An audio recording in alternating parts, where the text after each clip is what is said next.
Imagine this. You're alone in your home, or deep in the woods, or trapped in a place where time bends and reality warps. You hear a voice, soft, familiar, and chilling, calling you from the shadows, but when you turn, it's not who you think it is. Something else is waiting. Something ancient. Something that's been hiding, always out of sight, always just behind you. In the darkness, every sound is a threat. Every footstep could be the last thing you ever hear. Are you ready to face what's waiting for you in the dark? Hello, everyone. I'm Dusky Nights, and I bring you real-life horror stories that will help you fall asleep. But before we start, tell me in the comments, where are you watching from, and what time is it right now? Also, don't forget to like this video and subscribe to the channel. I work with a volunteer search and rescue team in northern Montana. The work is tough, but it's rewarding. We deal with the usual: lost hikers, hunters in trouble, and injured tourists who underestimate the dangers of the wilderness. But last week, we encountered something we could never have been prepared for. It wasn't a lost hiker. It wasn't an accident. We found a man in the woods, but not just any man.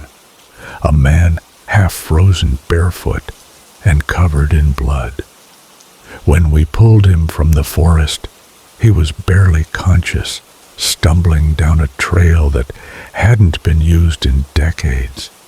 His clothes were ragged, torn, hanging off his thin frame like they'd been dragged through hell. His face was pale, eyes wide with an indescribable horror, and his mouth kept moving in some kind of prayer. We thought he was just a missing hunter, confused and disoriented. Maybe he'd gotten lost. Maybe he'd been attacked. But when we tried to bring him back to base camp, he wouldn't speak. At first, we tried to feed him, to get him to drink, but he refused. When we insisted, he screamed, his voice high-pitched with panic, saying, "It knows! It knows!" None of us understood what he meant, but we could feel it.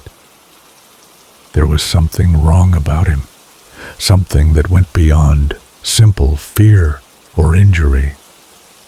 I stayed with him that night, while the others went out to search for any other signs of missing persons.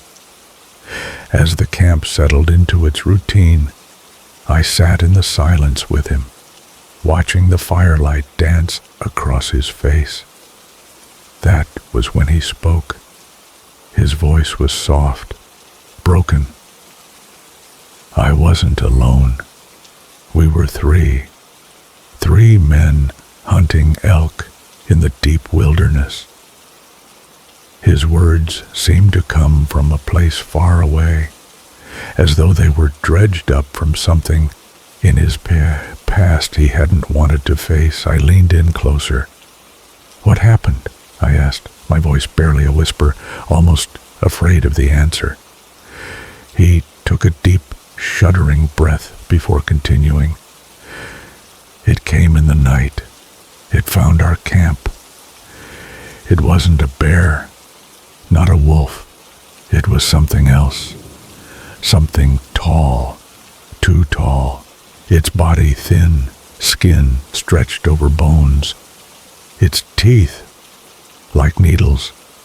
It didn't come at us all at once. It took us one by one, always at night, always when we were alone." The words chilled me to the core. My heart hammered in my chest. I knew where this was going, but I had to ask, "Was it a Wendigo?" I couldn't help myself. The legends, the stories I'd heard growing up, they flooded back to me. When he flinched at the name, I knew I'd hit something deep. "No," he whispered, his voice shaking. "It wasn't a Wendigo. It was the Wendigo." The words hung in the air, cold and heavy. The Wendigo, the creature from the stories, the thing of nightmares. But there was no mistaking the terror in his voice. Whatever this was, it wasn't a myth. He told me how it didn't kill them immediately. It stalked them, watched them. One by one it picked them off. First, it took Tom. He didn't leave a trace, just a blood stain, the size of a handprint, and a small pile of dirt. But when it took Caleb, things changed. Caleb had screamed, but it wasn't Caleb's voice.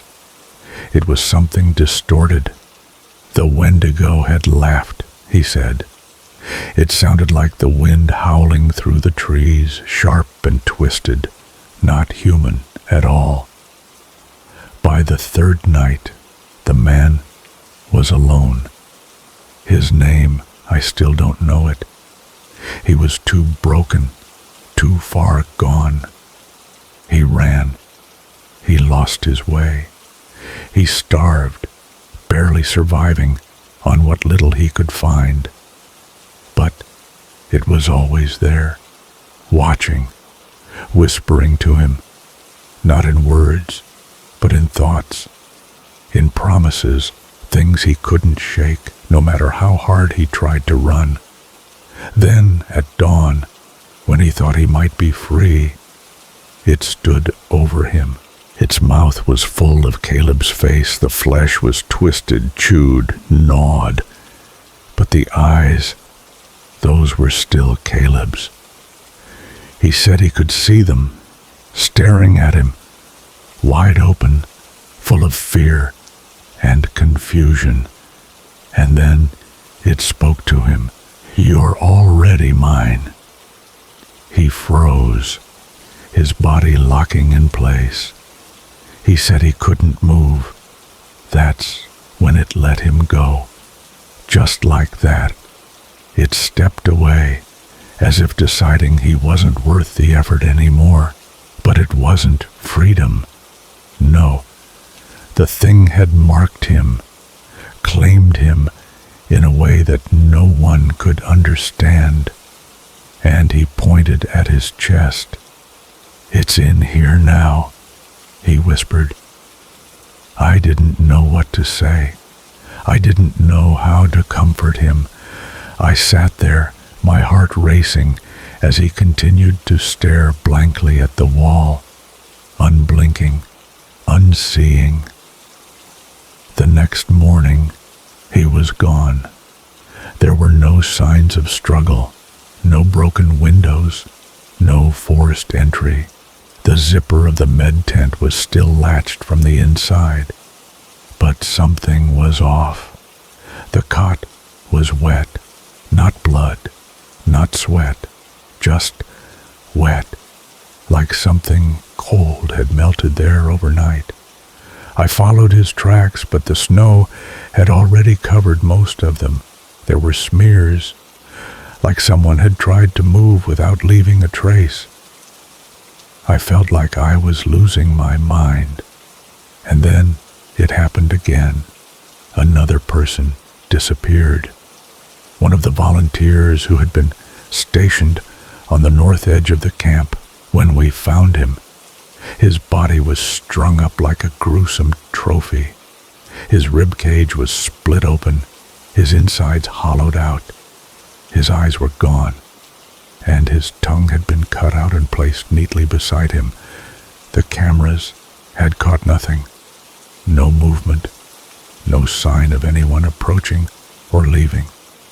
There was just a brief moment of static, a black void, and in that moment, we saw something. A figure, tall and slender, standing just outside the infrared range of the camera, and in front of it, the survivor, smiling. I didn't stick around long enough to analyze what that meant. We shut the camp down the next day, but I stayed behind to help gather the remaining equipment. As the others left, I was the last one to go. The woods were silent, too silent. It felt like everything was holding its breath, waiting for something to happen.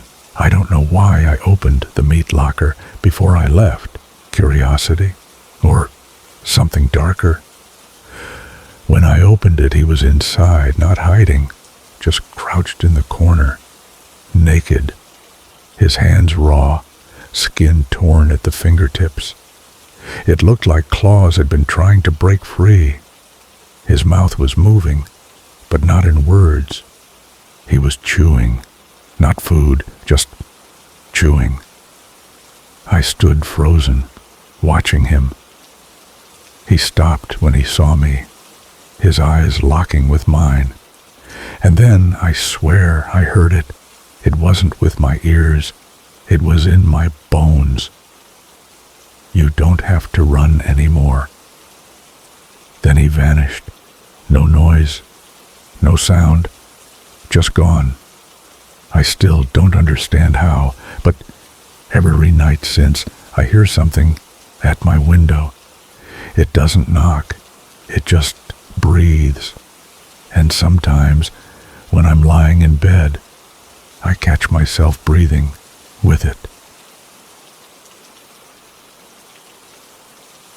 I grew up hearing stories about the hide behind. It was a campfire tale, something to get the kids to huddle closer around the fire, shivering in fear as the wind howled outside. They say the hide behind lives in the woods, always just out of sight. It hides when you look, follows when you turn your back. It waits for you to stop looking, to stop paying attention. And then it takes you, silent, unseen, gone. It was just a story, a myth, something to make the night feel a little more eerie, something to scare us into behaving, to make us stay close to the fire. But now I know. There's nothing fictional about it. 2 weeks ago, I set out to clear some old trails behind my grandfather's property in northern Maine. My grandfather passed away last fall, and the property was left to me, a patch of dense, silent forest no one in the family really wanted, the kind of land you forget about until it's your responsibility. I figured I'd clean it up, maybe sell it off to one of those off-grid survival types. Maybe they'd see value in it where none existed for me. I thought I was ready for the solitude. I thought I could handle the isolation, but as soon as I stepped into those woods, something felt wrong. It wasn't just the quiet. It was deeper than that. A silence so thick it felt like it was pressing in on me. The air was too still, the trees too silent, the ground too soft beneath my boots. Nothing felt natural, not even the wind. The first hour passed like that. Every footstep I took felt like it was swallowed by the earth, muffled, as if the forest itself was holding its breath. I started to notice little things at first. At first, they were easy to dismiss. The tools I placed on the ground would vanish when I wasn't looking. The trail markers I tied to the trees with bright orange tape disappeared behind me as if they had never been there. And sometimes, just sometimes, I would catch something moving in my peripheral vision, something fast, something that wasn't there when I turned to look. I tried to ignore it. I chalked it up to paranoia, the wind, animals, the forest just playing tricks on my mind. But when the sun started to set, the feeling only grew stronger. I felt like I was being watched, not by an animal, not by anything I could explain. Something else, something that wasn't supposed to be there. And then I found it. I shouldn't have gone near it. I should have left, but I was drawn to it. A small shack hidden in a grove of black pines. It wasn't on any map. No one had mentioned it before. No one knew about it. I knew I should have turned back, but the hairs on the back of my neck stood up, not from fear, from something else, a sensation I couldn't explain. It felt like a dare. Something wanted me to come closer. Something was pulling me toward it. I pushed open the door, and the first thing I saw was a pile of bones. Not just animal bones. Some were human, twisted and mangled, broken as if they had been bent backward before death, their limbs sprawled in unnatural angles.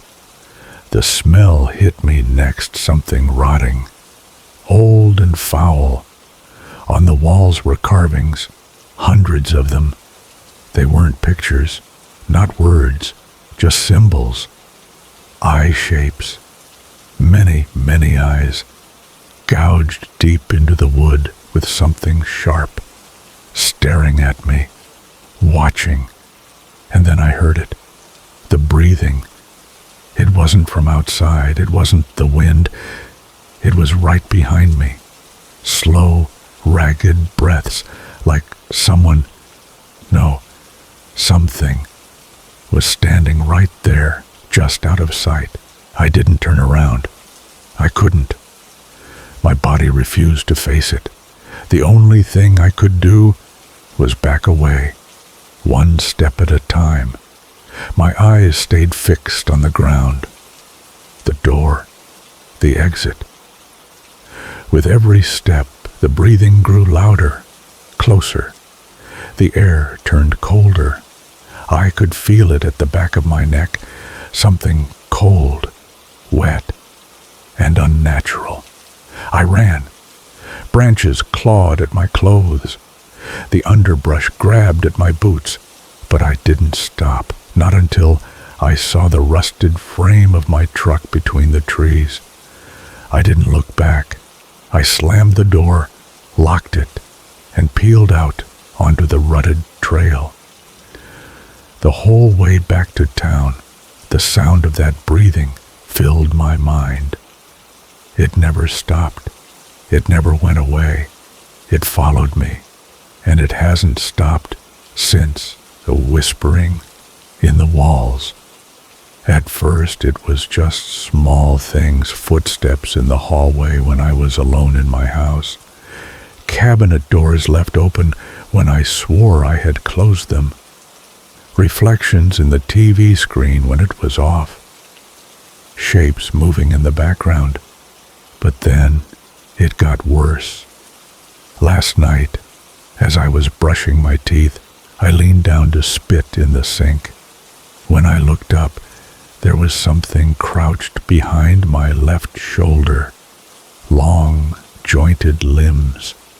No face, just skin stretched over where a face should have been. And the worst part, it wasn't hiding. It was waiting. I didn't scream. I didn't even move. I just stared, frozen. For a moment, I thought I imagined it. But I knew, I felt it. It was real. I didn't sleep after that. I stayed awake, lights on, trying to convince myself it was a trick of the mirror, a hallucination. But as the hours dragged on, I started to notice more distortions. The walls seemed too far away, like the room was stretching when I wasn't looking. The corners of the room twisted, dark shadows pulling back, moving where they shouldn't. Then came the sounds. I heard the front door creak open, the soft pad of footsteps on the hardwood floors. I rushed to check, but there was nothing, just emptiness. And then the shower turned on by itself. I rushed to the bathroom, threw back the curtain.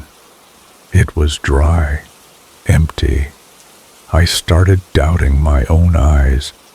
I'd see glimpses of myself in the reflection of windows and mirrors, but it wouldn't move with me. It lagged behind, like it was waiting to see if I would follow. The worst was when I saw something crawling inside the walls. It wasn't human. It wasn't animal. It was something else. Something wrong. Pressing against the drywall, stretching it thin. The fingers, too long, too many joints, bending the wrong way. I saw it for just a second. Always a blink, always gone before I could focus on it. But the breathing never stopped. It was everywhere. In the walls, in the vents, in the crawl space. The low, wet rasp of it, like something trying to learn how to breathe human air. By the fifth day, reality stopped making sense. The kitchen drawers would be pulled out, their contents dumped on the floor, only to blink and find everything back in place. I'd reach for my phone and a cold, clammy hand would wrap around mine only for it to vanish when I looked. Voices whispered my name, inside the walls, in the shadows, calling me, mocking me, twisting my name like it was tasting the sound, and always the breathing, always. The hide-behinds curse, I couldn't take it anymore. I stopped leaving the house. I stopped answering calls, texts, emails. I couldn't face anyone. People thought I was sick, depressed, crazy. Maybe I am, but I know the truth. The hide-behind is real, and it's not just a creature. It's a parasite. It doesn't just hide. It doesn't just stalk. It hollows you out from the inside. It bends your senses, warps your reality until you're not sure what's real anymore, until you're so fractured, so broken, that you don't even try to fight it. And when it has you, when you're weak enough, it steps in. It wears you like a puppet. You become the reflection lagging behind, the whisper in the walls, the breathing in the dark. I knew I couldn't survive like this. I didn't even feel human anymore. I felt like a marionette twitching through a life that wasn't mine. So I made a plan. I soaked my house in gasoline. Every room, every floorboard, every inch of it. The canister was almost empty when I paused at the front door, lighter trembling in my hand. The breathing was louder now, almost deafening. I flicked the lighter. The flame caught. The house erupted in fire. The walls screamed. The ceiling groaned. The smoke stung my lungs. I ran outside, not looking back until I reached the edge of my driveway. The house was burning, the flames consuming everything. But for a moment, I thought I was free, but I wasn't. The breathing followed me. It's still out there. It's still here. I feel it, and it's getting closer. I don't know why I'm writing this down, but I feel like I have to. Maybe if something happens to me, someone will know the truth. Maybe this will be my last attempt to make sense of everything that's been happening in this house. My mom died 2 months ago. It was sudden. A car accident. A drunk driver ran a red light, and she was coming home from work when it happened. It was brutal. The kind of thing that leaves no room for closure, no time for goodbyes. 1 minute she was here, and the next she was gone. No warning, no words, just the sound of a screeching tire and a thud. I never got to tell her how much I appreciated her, how I loved her. Since then, it's been just me in this house. Our house, the one we shared for all those years. I could have left, could have moved out to somewhere smaller, somewhere newer, somewhere less haunted. But I couldn't bring myself to do it. The house felt like the last place that had a part of her still left in it. Her shoes by the door, her coffee mug on the counter, her favorite blanket draped across the couch, like she was just getting ready to sit down and watch TV. It felt like any minute now she would walk through the door again, like nothing had changed. But that's not what happened. The first time I heard her, I thought I was dreaming. It was around 3:30 a.m. I had just woken up, still groggy, when I heard her voice. Soft, faint, but unmistakable. "Sweetheart, can you come here?" I froze, heart pounding. The voice was so familiar, so real, it sounded like it was coming from the basement. I lay there, not moving. The house was still, too still, like the world outside had stopped moving altogether. I told myself it was just a dream, maybe a trick of my mind. I hadn't heard it. I couldn't have. It was just my grief playing tricks on me. But the next night, it happened again. Same time, same voice, only this time the words were clearer. "Come downstairs, honey. I need your help." My heart dropped into my stomach. I stayed frozen, staring at the ceiling. I didn't move. I didn't respond. The basement door was still closed, locked. It always was. I wasn't about to open it. I thought I was losing it.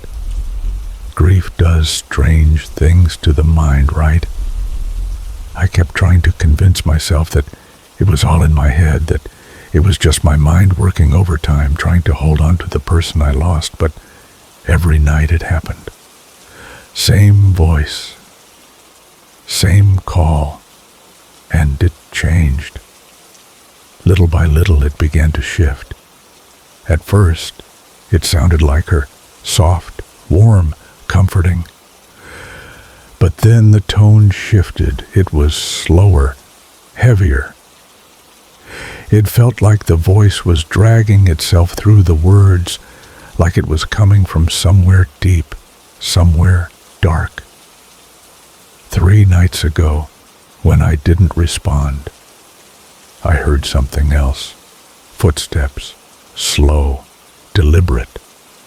They came from the basement stairs, the same sound every night. But now, it was different. There was something heavier about it. Something in the rhythm of the steps felt wrong. And then came the knock. 3 slow, heavy knocks on the basement door. I didn't move. I didn't breathe. The house felt like it was closing in on me. my stomach twisted, a feeling I couldn't shake. I stayed silent, just staring at the door. The knock didn't come again. The next morning, I found the basement door cracked open. I know for a fact that I locked it the night before. I checked it before going to bed, just like I always do. But now it was open, as if someone had carefully, deliberately undone the lock and crept inside. I should have left. I should have called someone, told them about the door, but I didn't. I couldn't. I convinced myself I was just being paranoid. I convinced myself that I was still grieving, that I was just hearing things. But then, last night, everything changed. At exactly 3:30 a.m., I heard her again. But this time, it wasn't her. It didn't sound like my mom. Her voice was strained, broken, almost like the words were too big for her mouth. "Please come downstairs, it's cold and dark, and I can't find my way back." I cried. I couldn't help it. I wanted to go downstairs. I wanted to comfort her, but I knew it wasn't her. I knew something was wrong. Something was pretending to be her. I thought if I ignored it, if I pretended it wasn't real, it would go away, but it didn't. Tonight, it started early. Not 3:30 a.m., not the usual time, no. Tonight it started at midnight. The voice calling to me from the basement, over and over, begging for me to come downstairs. But it wasn't just her voice. It was something else. It was distorted, twisted, like a creature trying to mimic her. And then I heard it. The footsteps. They weren't slow this time. They were fast, relentless. I couldn't move. I was frozen in my bed, unable to breathe, unable to scream. The door to my room creaked open. I couldn't see it. I didn't want to see it. But I could hear it. The breathing, heavy, ragged, like something, or someone was standing in my doorway just waiting. And then I heard it. "Sweetheart," the voice called out, but it wasn't my mom's voice. It was something worse, something darker. "I'm here. Come downstairs." I couldn't move. I didn't want to. I couldn't bring myself to look. I didn't want to see it, to face it. But I could hear it. The footsteps were getting closer. It was right outside my door now. I don't know how much time passed. Minutes, hours. It felt like an eternity. I didn't hear anything else after that. I couldn't bring myself to move, to get up and look. The next time I heard the footsteps, I was sitting in my living room, wide awake. I hadn't slept. I couldn't. I heard the steps again, slow, heavy, not human. I turned slowly to look at the basement door. It was open again. This time, there was something more, something in the air. Something was in the house with me. And then the voice came again. "Come downstairs, sweetheart. You've kept me waiting long enough." It wasn't my mom, not anymore. It was something else. And now the footsteps were right behind me. I couldn't breathe. I couldn't move. And I knew deep in my bones that whatever it wasn't going to stop until it had me. Don't let the darkness catch you.